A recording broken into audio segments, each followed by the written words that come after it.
India glitz ரசிகர்களே வணக்கம். இப்போ நாம் எந்த படத்தை பற்றி பேச போகிறோம்?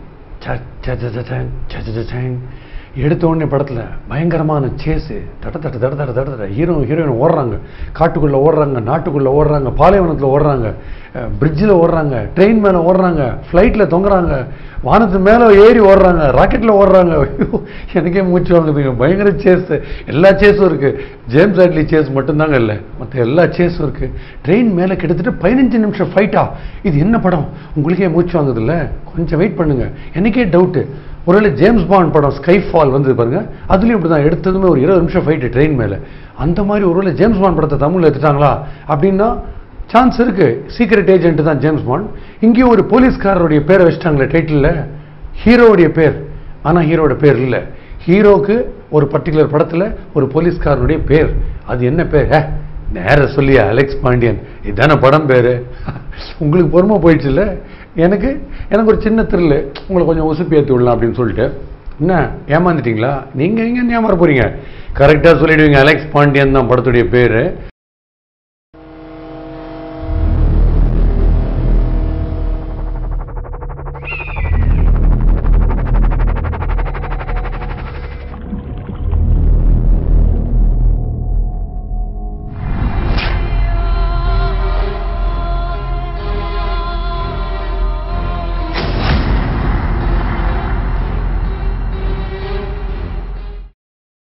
அலெக்ஸ் பாண்டியன் அப்படின்னு படம் வச்சிட்டாங்களே, படத்துக்கு பேர் வச்சிட்டாங்களே.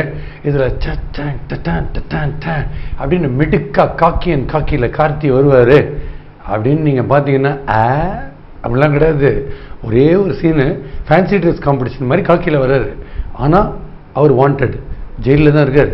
சும்மா யாரோ ஒருத்தர் குளிக்கும் போது, ஏட்டோ இல்லை கான்ஸ்டபிளோ யாரோ குளிக்கும் போது அவருடைய யூனிஃபார்மை நைஸாக அப்படி போட்டுன்னு ஏமாந்தியா அப்படின்னு ஒரே ஒரு சீன் போலீஸ் ட்ரெஸ்ஸில் வந்துட்டு, அதுக்கப்புறம் காக்கா வாஷ் அப்படின்னு அந்த ட்ரெஸ்லாம் மறைஞ்சிடுது. அதுக்கப்புறம் நார்மலாக ஃபுல் சேசிங் தான். இதுதான் அலெக்ஸ் பாண்டியன். ஸோ டைட்டில் அளவில் கதையை எப்படியாவது நாம் கேஜ் பண்ணிடலாம் அப்படின்னு பார்த்தீங்கன்னா ஏமாற்றம். ஏன்னா இது அலெக்ஸ் பாண்டியன்னா இது போலீஸ் ஸ்டோரி கிடையாது. ஸோ இது வேறு என்ன ஸ்டோரி சார்? ஹீரோவும் ஹீரோயினும் ஓடுறாங்க, ஓடுகிறார்கள். எங்கேயும் ஓடுகிறார்கள் தெரியலையே. தெரிஞ்சால் சொல்லுவோமே. அங்கங்கே ஒரு ஊர் பேர் போடுறாங்க, அந்த ஊரெல்லாம் தாண்டி ஓடினே இருக்காங்க. சார் இது கில்லி தானே? நீங்கள் சூப்பர் கில்லியாக கண்டுபிடிச்சிட்டிங்களே சார். முதல் எதிரி நீங்கள் தான் சார் அப்படின்றீங்களா? எதிரி? ஐயோ, எதிரியும் அதே கதை தானே சார். Correct sir. போலீஸும் ஒரு பக்கம் துரத்தும், ரவுடி கும்பல் தாதாங்களும் ஒரு பக்கம் துரத்துவாங்க, ஜோடி ஓடினே இருப்பாங்க. இன்டர்வல்லாம் தியேட்டர்லாம் தாண்டி ஓடுவாங்க, மறுபடியும் படம் முடிச்சோடனே பில்டிங் மேலாம் ஓடுவாங்க அப்படின்னு நீங்கள் கேட்குறது எனக்கு புரியுது சார். கண்டிப்பாகவே எதிரி, கில்லி இந்த மாதிரியான ஆக்ஷன் ஃபிலிம்கள் ஞாபகப்படுத்துகிற மாதிரி ஒரு சப்ஜெக்ட்.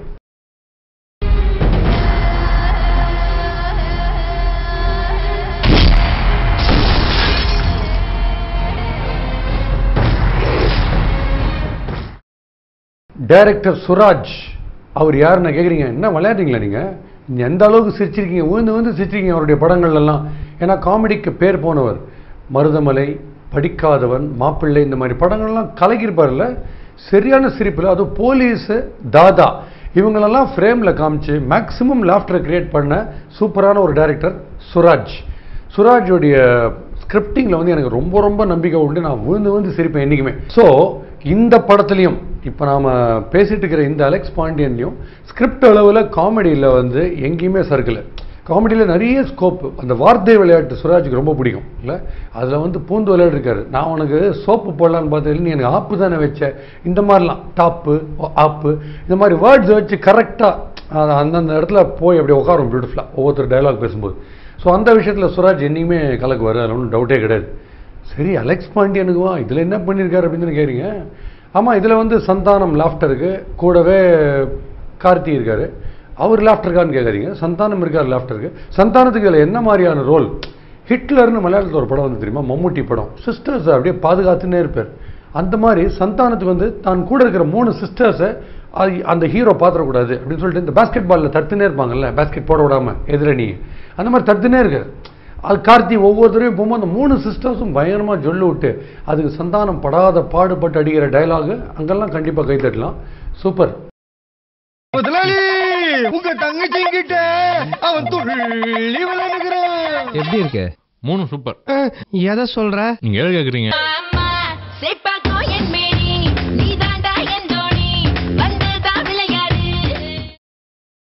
ஓகே, முதல்ல ஏதோ எதிரி கில்லி நீங்களே, அதில் 3 சிஸ்டர்லாம் கிடையாது, அதில் ஒரு சிஸ்டர் தானே அப்படின்னு நீங்கள் கேட்குறது புரியுது. ஃபர்ஸ்ட் ஹாஃப் வேறு கதை சார், செகண்ட் ஹாஃப் வேறு கதை. எதுக்கு இந்த 3 சிஸ்டர்ஸ் ஃபேமிலிக்குள்ளே இவர் கார்த்தி ஏன் வரார்? இதுதான் நியாயமான கேள்வி. கரெக்ட். கார்த்தியோடைய கேரக்டர் என்னென்னா, பணத்துக்காக என்ன வேணால் செய்வார். நீங்கள் பணம் கொடுக்குறேன் அப்படின்னா கூட பணத்துக்காக பணம் வாங்கிப்பார். அந்த மாதிரியான ஒரு கேரக்டர். இந்த மாதிரியான ஒரு கேரக்டர் ஒரு கிட்னாப்பில் இன்வால்வ் ஆனால், யாரை கிட்னாப்பு? சிஎம் உடைய பொண்ணு. காதலன் படம் உங்களுக்கு ஞாபகம் வருதா? உங்களுக்கு ஏதாவது ஒரு படம் ஞாபகம் வந்துனே இருக்கும், அதுக்கெல்லாம் நான் ஒன்றும் பண்ண முடியாது, சும்மா கம்முன்னு இருக்குங்க, கதையை மட்டும் கேளுங்க. சிஎம் உடைய பொண்ணை கடத்தணும். எதுக்கு கடத்தணும்?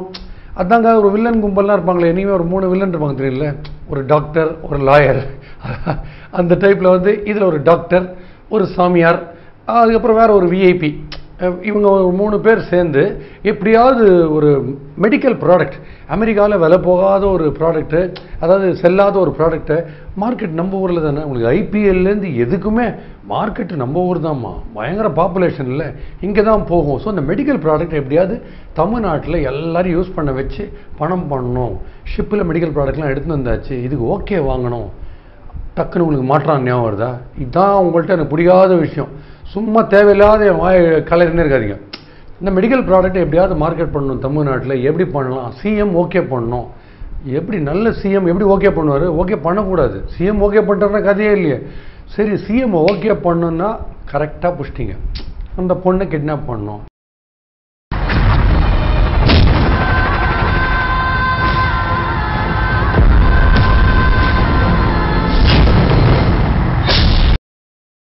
அந்த பொண்ணை வந்து கிட்னாப் பண்ணுறது எப்படி பண்ணலாம்? ஒவ்வொருத்தரும் ஒவ்வொரு ரேட்டு பேசுவாங்கல்ல. பாம்பேயில் ஒரு தாதா இருப்பார், காஷ்மீரில் ஒரு தாதா இருப்பார், வேறு ஏதாவது ஒரு டெரரிஸ்ட் குரூப்பில் ஒரு தாதா இருப்பார். அவங்கெல்லாம் பயங்கர செலவாகும்ல, 10-15 கோடி கேட்பாங்க. ஒரு 150 ரூபா 200 ரூபாய்க்கு கிட்னாப் பண்ணுற மாதிரி நம்ம ஊரில் கண்டிப்பாக யாராவது ஜெயிலில் இருப்பாங்க. எனக்கு 150 ரூபா கொடு, நான் கத்தின்னு வந்துடுறேன் அப்படின்ற மாதிரி ஒரு 5 லட்சம் 10 லட்சம் அந்த லோவஸ்ட் பிட்டு, அதில் கடத்துறது யார்? ஹீரோ. ஸோ ஹீரோ கடத்துறதுக்கு ஒத்துக்கிறாரு. சார், கெட்டவங்களுக்கு உடந்தையா ஒரு கடத்தலுக்கு எப்படி சார் ஹீரோ ஒத்துப்பாரு அப்படின்னு நீங்கள் கேட்குறது புரியுதுங்க. அவ்வளோ ஈஸியாக விட்டுருவாங்களா? செகண்ட் ஹாஃபில் ஹீரோயின் புரிய வைக்கிறாங்க.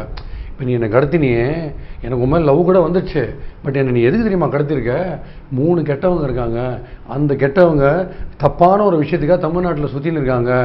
அந்த பர்டிகுலர் ஃபைலில் எங்கள் அப்பா கையெழுத்து போட்டார், ஆஸ் எ சிஎம் கையெழுத்து போட்டார்னா கெட்டதுக்கு நீ உடந்தையான மாதிரி ஆயிடுவே அப்படின்னு ஒன்று அப்படி முழிச்சுக்கிறார் ஹீரோ. ஐயோ நிஜமாவா அப்படின்னு அந்த ஹீரோ முழிச்சுட்டு, அதுக்கப்புறம் காதல் இதெல்லாம் வந்துடும் இல்லையா? ஏன்னா நம்ம ஒரு வண்டியில் ரொம்ப நாள் போனால் கண்டிப்பாக காதல் வந்துடும். உங்களுக்கே தெரியும், காரில் ரொம்ப நாள் போயினே நீனும் ஒரு பொண்ணோட திட்டினே இருப்பீங்க. ஒரு 15 கிலோமீட்டர் தாண்டினப்புறம் 10 திடீர்னு லெவலில் இருப்பீங்க. அவங்க 2 கியர் போடுவாங்க, நீங்கள் 2 கியர் போடுவீங்க. அந்த அளவுக்கு உங்களுக்குள்ள ஒரு பற்று வந்துடும். பையா படம் ஞாபகம் வருதா? ஐயோ என்னங்க நீங்கள் சரியான கொய்யாவாக இருக்கீங்க, தயவுசெய்து நீங்கள் கதையை சொல்ல கொடுங்க ப்ளீஸ், கெஞ்சி கேட்குறேன். ஸோ அது வந்து லவ் வந்துடுது. பொம்பளைங்கன்னா பொறுப்பா இருக்கிற, ஆம்பளைங்கன்னா ஏன் இவ்வளவு வெறுப்பா இருக்கிற?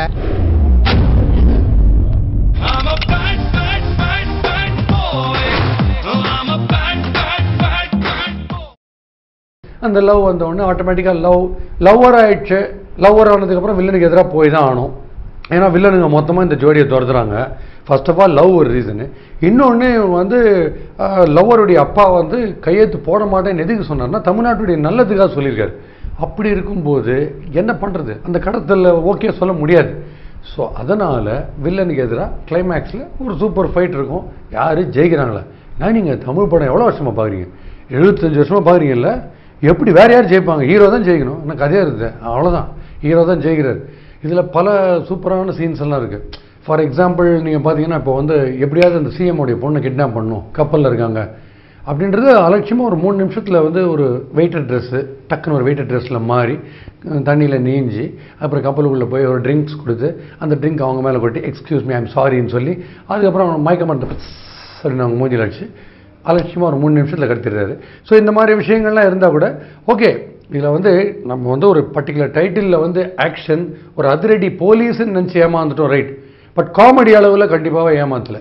அந்த 3 சிஸ்டர்ஸ் சந்தானம் அந்த காமெடி இருக்கு பாருங்க, அந்த காமெடியில் கார்த்தி அங்கே உள்ள கலந்துன்னு அங்கே கலாய்க்கிறது, அந்த காமெடி எலிமெண்ட்டை பொறுத்த வரைக்கும் சுராஜுடைய ஸ்டாம்ப் எப்படியுமே இருக்குது. ஸோ மற்றபடி இந்த கதை எலிமெண்ட்டில் இதை வந்து கம்ப்ளீட்டாக சஸ்டெயின் பண்ண முடியுமா அப்படின்னா இதில் என்ன பிரச்சனை இந்த படத்துலன்னா, இது ஃபுல்லாகவே காமெடியாகவே போயிருந்ததுன்னா இந்த படம் வந்து கண்டிப்பாக உங்களுக்கு வந்து ரொம்ப இம்ப்ரெசிவாக இருந்திருக்கும். பட் இது காமெடியாகவே போயின்னு இருந்துச்சே, நடுவில் எழுப்பி இருங்க கதை வருது, ஒரு கடத்தில் ஒன்று இருக்குது, நீங்கள் சும்மா சிரிக்க வச்சுட்டு நைஸாக அப்படி கலக்கிட்டாங்க அப்படின்லாம் நீங்கள் சொல்லக்கூடாது. உண்மையான ஒரு கதை இருக்குது. சிஎம்மு, கப்பல், பெரிய பெரிய கிரேன் கேமரா, ஹெலிகாப்டர் கேமரா அதெல்லாம் இருக்குது, பேராஷூட்லேருந்து வர சீன்லாம் இருக்குது அப்படின்னு சொல்கிற மாதிரி கதை ஸ்டோரி எலிமெண்ட் இருக்கு இல்லையா, அது அப்பப்போ உங்களுக்கு ஞாபகப்படுத்தினே இருக்காங்க.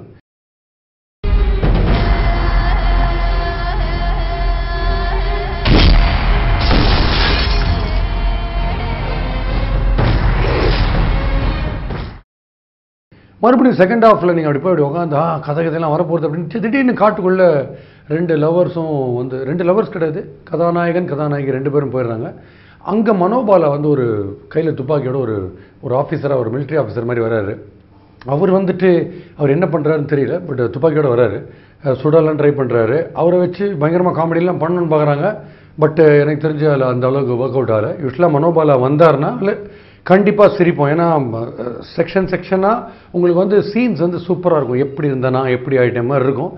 இந்த படத்தை பொறுத்த வரைக்கும் அந்த கதையோடு அந்த காமெடி ட்ராக் ஒட்டலை, கரெக்டாக ஒட்டியிருந்தால் கண்டிப்பாக சூப்பராக இருக்கும். பிகாஸ் நம்ம வந்து ஒரு சிரிக்க வைக்கணுமேன்றதுக்காக ஈர்க்குச்சியா எலும்பு கூடு மாதிரி ஒரு கேரக்டரு, அதுக்கப்புறம் பயங்கர மலை அளவில் ஒரு கேரக்டரு, ஒரு 10 பேர் இப்படி குடுக்குன்னு ஓட விட்டா அந்த காலம் கொஞ்சம் மாறி போச்சு. அதுக்கெலாம் இப்போ கொஞ்சம் யோசிப்பாங்க, அது சிச்சுவேஷனோட வந்தால் கண்டிப்பாக சிரிப்பாங்க. ஸோ அந்த ப்ராப்ளம் இருக்குது. கிளைமேக்ஸ் தானே கேட்குறீங்க, கிளைமேக்ஸில் ஏதாவது புதுமை இருக்கா? கண்டிப்பாக ஒரு விஷயம் இருக்குது. நீங்கள் என்னைக்குமே இப்போ கம்பல்சரியாக கிளைமேக்ஸில் எந்த சீன் வரணும் தெரியல, ஹீரோவுக்கு வந்து கையெல்லாம் கட்டி போட்டுருவாங்க, கையே வாயிலெல்லாம் ஸ்டேப்லரால் வாயை ஸ்டேப்பிள் பண்ணுவாங்க, காதில் பஞ்செல்லாம் அடிச்சிடுவாங்க, போட்டு சரி அடிப்பாங்க, விதவிதமாக அடிப்பாங்க ஹீரோவை. கட்சியில் அந்த வில்லன் எங்கே தெரியுமா ஏமாறுவார், வில்லன் கிட்ட ஒரு டைலாக் விடுவாங்க, டேய் நீ மட்டும் ஆம்பளையாக இருந்தால் அந்த பிளாஸ்டர்லாம் எடுத்துகிட்டு அச்சு பாடுறா நீ அவன் ஆமாம்ல அப்படி துரியோதனம் மாதிரிலாம் சிரிப்பார். பட் என்ன சிரிக்கிற, நீ ஆம்பளையாக இருந்தால் நீ பண்ணி பாரு, நீ கையில் இருக்கிற அந்த கயிற்றை நீ எடுத்து பாரு நீ, ஏய் எடுங்கடா அந்த கயிறை, டேய் அந்த பிளாஸ்டர் அவருங்கடா அப்படின்னு சொன்னதுமே உங்களுக்கு ரன்னு துப்பாக்கி இதெல்லாம் ஞாபகம் வருதா? நீங்கள் பாருங்கள், இந்த தமிழில் பார்த்த படங்கள்லாம் என்கிட்ட சொல்லிட்டு இருக்காதீங்க, திருப்பி சொல்கிறேன், நிறைய படங்கள் உங்கள் மைண்டில் வரும், அதெல்லாம் வேறு விஷயம்.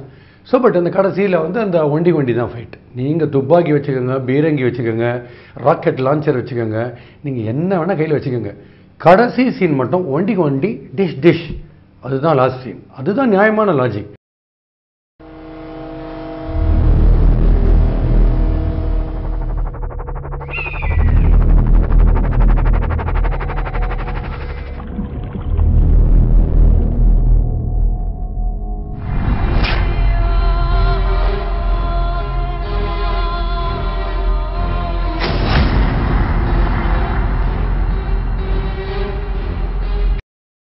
ஸோ அப்படி தான், அந்த மாதிரி தான் ஒரு கிளைமேக்ஸ். ஸோ இதை ஒரு காமெடி ஃபிலிமாகவே ட்ரீட் பண்ணி கம்ப்ளீட்டாக காமெடியாகவே போயிருக்கலாம். இப்போ ஒரு சின்ன சோஷியல் சப்ஜெக்டாக 3 சிஸ்டர்ஸை ப்ரொடெக்ட் பண்ண ட்ரை பண்ணுற ஒரு சந்தானம், அங்கே உள்ளுக்குள்ளே போகிற ஒரு ஹீரோ. ஸோ இது ஜஸ்ட் சோஷியல் சப்ஜெக்டாகவே ஃபுல்லாக ட்ராவல் ஆகிருந்ததுன்னா அலெக்ஸ் பாண்டியனில் நம்ம நிறைய குலுங்கி சிரிச்சிருக்கலாம். பட் இதில் வந்து குறுக்க ஆக்ஷன், சீஃப் மினிஸ்டர்லாம் இன்வால்வ்டு அப்படிங்கிறச்சு மேக்னிடியூட் ரொம்ப பெருசாக போயிடுது. ஸோ இப்படி ஒரு கலகலப்பான ஒரு சிரிப்பான ஒரு ஜாலியான சப்ஜெக்டில் அவ்வளோ சீரியஸான ஒரு விஷயத்தை நம்மளால் இமேஜின் பண்ண முடியல. ஏன்னா அதுவும் வந்து கொஞ்சம் சட்டையர் பண்ணுற மாதிரி இருக்குது. உண்மையான சீஃப் மினிஸ்டர் சீன் எல்லாமே நம்ம சட்டையர் பண்ணுற மாதிரி இருக்குது. அதுதான் கொஞ்சம் கோட்டை. ஸோ மியூசிக் பற்றி நான் அடிக்கடி சொல்லுவேன், இந்த தடவை நான் விட்டுட்டேன்னு பார்க்குறீங்களா, தேவி ஸ்ரீ பிரசாத் தான். இப்போது ஓப்பனிங் சீன் இனிமேல் நல்லா ஞாபகம் வச்சுக்கோங்க. படங்களில் வந்து ஆரம்ப காட்சி ஒரு பிரிட்ஜு மேலே டடக் அப்படி ட்ரெயின் போகிற மாதிரி, ஒரு ஸ்மக்லிங் நடக்கிற மாதிரி, கடத்தல் ட்ரெயினில் நடக்கிற மாதிரிலாம் சீன் இருந்தால் இம்மீடியட்டாக எந்த மியூசிக் போடணும், திருடா படத்தில் ஏஆர் ரஹ்மான் போட்டார் பாருங்க, அந்த பிட்டு வந்துடணும். நாசிக்லேருந்து இந்த துட்டெல்லாம் எடுத்துன்னு போவோம் பார்த்தீங்களா ட்ரெயின், அந்த மியூசிக் கம்பல்சரியாக வரணும். ட்ரெயினை காமிச்சா இனிமேல் அந்த மியூசிக் தான். மற்றபடி ரீ ரெக்கார்டிங்கில் வேறு என்னெல்லாம் பிட்ஸ் உங்களுக்கு ஞாபகம் வந்ததுன்னா, அந்த காலத்தில் ராஸ்பட்டின் கேட்டிருப்பீங்களே, அந்த பிட் அங்கங்கே லைட்டாக தேவி ஸ்ரீ பிரசாத் ஞாபகப்படுத்தியிருக்காரு. இதில் ஸ்டண்ட்ஸ் எல்லாமே ரிஸ்க் எடுத்து நிறைய பேர் நிறைய ஸ்டண்ட்ஸ் பண்ணியிருக்காங்க. அண்ட் இதில் வந்து இந்த ஏமாற்றம் ஃபேக்டர் தான் மறுபடியும் சொல்கிறது. இதை கண்டிப்பாகவே இது வந்து ஒரு காமெடி ஃபிலிம் அப்படின்னு நம்ம உட்காந்து நிறைய காமெடிக்கு சிரித்து தயாராகிட்டு இருக்கிற சமயத்தில் திடீர்னு ஒரு போர்ஷனில் சந்தானம் தான் ஃப்ளாஷ்பேக்கே ஆரம்பம். சந்தானம் கேட்குறாரு ஹீரோ கிட்ட, எதனால் நீ இந்த மாதிரி பண்ணின்னு இருக்க, ஏதோ பயந்து நீ ஓடுற போல இருக்கு, இல்லை ஏதோ ஒரு விஷயத்தில் டபாய்க்கிற போல இருக்கு அப்படின்னு கேட்டதுமே ஒரு ஃப்ளாஷ்பேக் போகிறது பாருங்கள். திடீர்னு சந்தானம் காக்கா வாஷ் காணோம், எங்கே போனான்னு தெரில. அதுக்கப்புறம் ரொமான்ஸ், அதுக்கப்புறம் நடுவில் நான் சொன்ன அந்த மனோபாலா கான்செப்டு, இதெல்லாம் வந்து காட்டுப்பகுதிக்குள்ளே ஜோடிங்க உட்காந்துன்னு பேசுறது, அதுக்கப்புறம் மென்மையான காற்று வீசுறது, காட்டில் ஊழையிடுறது, நரி ஊழையிடுறது, சிங்கம் இப்படி உருமுறது, இப்படி நிறைய சவுண்ட்ஸ் எல்லாம் வருது. ஸோ உங்களுக்கு ஐயோ இது ஏதோ வேறு ராங்கான ஸ்க்ரீனுக்குள்ளே வந்து வேறு படம் நம்ம பார்க்குறோமோ, இது நம்ம முதல்ல வந்து அலெக்ஸ் பாண்டியன் இல்லையா அப்படின்ற டவுட்டில் உங்களுக்கு ஒரு செகண்ட் ஹாஃப் வரும். அதே படம் தான், கவலையப்படாதீங்க. அதுக்கப்புறம் கடைசியில் மறுபடியும் சந்தானம்லாம் வந்தோடனே கரெக்ட் ஃபர்ஸ்ட் ஹாஃபில் சந்தானம் இருந்தார், அதே படம் தான் அது. நான் சொல்ல நம்ம தப்பான ஸ்க்ரீனில் இல்லை, கரெக்டான ஸ்க்ரீனில் தான் உட்காந்துருக்கோம், கரெக்டான தியேட்டர் ஹாலில் தான் உட்காந்துருக்கோம், அதே படம் தான் அப்படின்ற மாதிரி ஒரு ஃபீல் வருது.